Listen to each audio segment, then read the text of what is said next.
Alex Newman of the New American. And he's going to tell you where this insanity is coming from. The breeding ground, the seminary, if you will, of socialism are the government schools. They were designed that way. Always designed to do that by the socialist utopians, going back to the 19th century. And it is coming at us with a vengeance right now. He's got some solutions. We're not just going to complain about the status quo. We've got some solutions for it. And folks, the solution is not coming from Betsy DeVos and the Department of Education. The Department of Education is the mechanism for which we have this centralized planning of curriculum and the way that they're engineering our children and the future.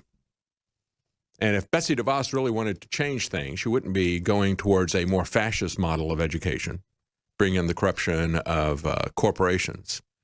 But she would be going towards getting rid of her own department. That's really what she ought to do. If she wants to fix education, if she wants to make America a freer country, get rid of the Department of Education.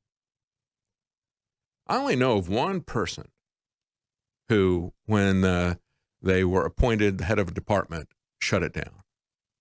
That was Howard Phillips, who was appointed head of a department by Ronald Reagan, and he shut it down.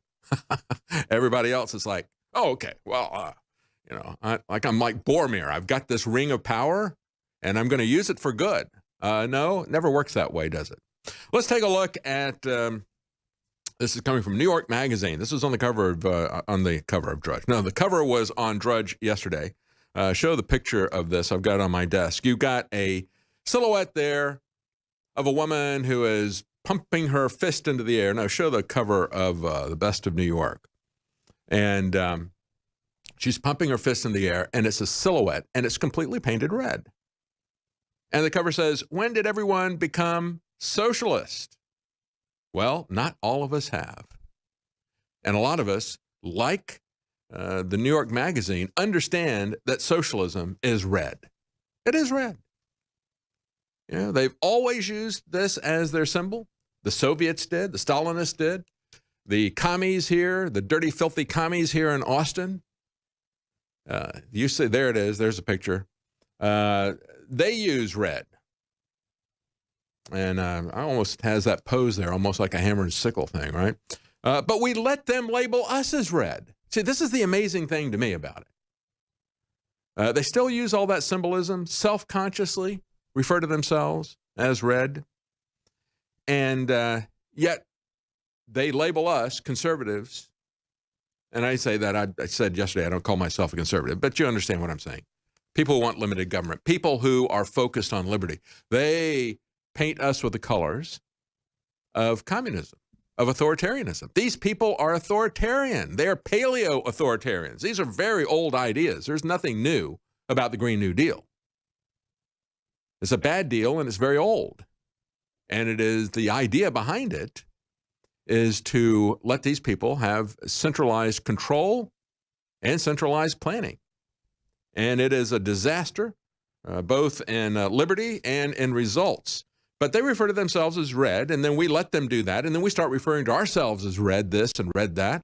That's how much power they have. They can control the narrative to that extent. They can put a pejorative label on us, and we embrace it. Now, I'd rather be dead than red. But you see this magazine, and the article is titled, Pinkos Have More Fun. Why are they called Pinkos? Well, they're red, right? It's Friday after Valentine's Day. The radical publishing house Verso Books is throwing its annual red party. The socialists are red. They're talking about Pinkos. They're talking about their red party. It is a red party. The Democrats are a red party.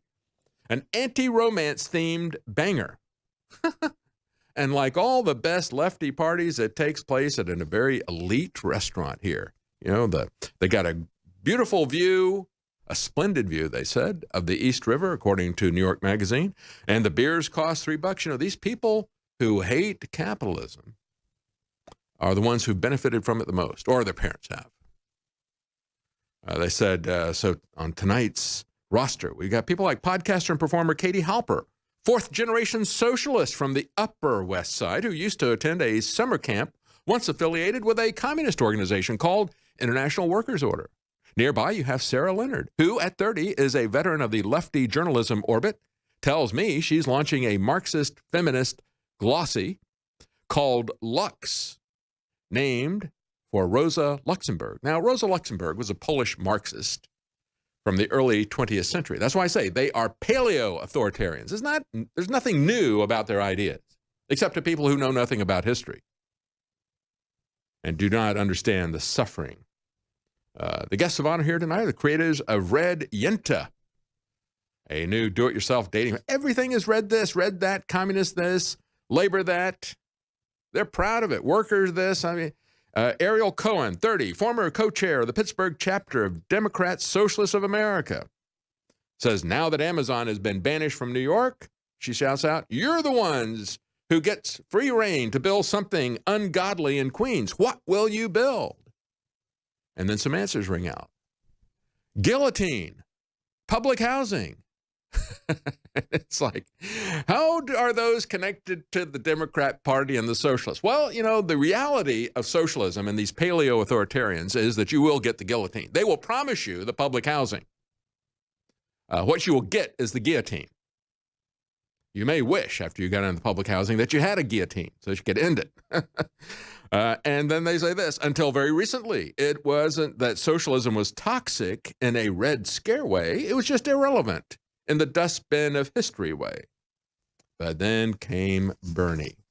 And so the question is, you know, do these kids even know what socialism is? This article from over the weekend, Zero Hedge, said New Jersey high school is banning limos, party buses, and luxury cars from the prom in order to promote equity.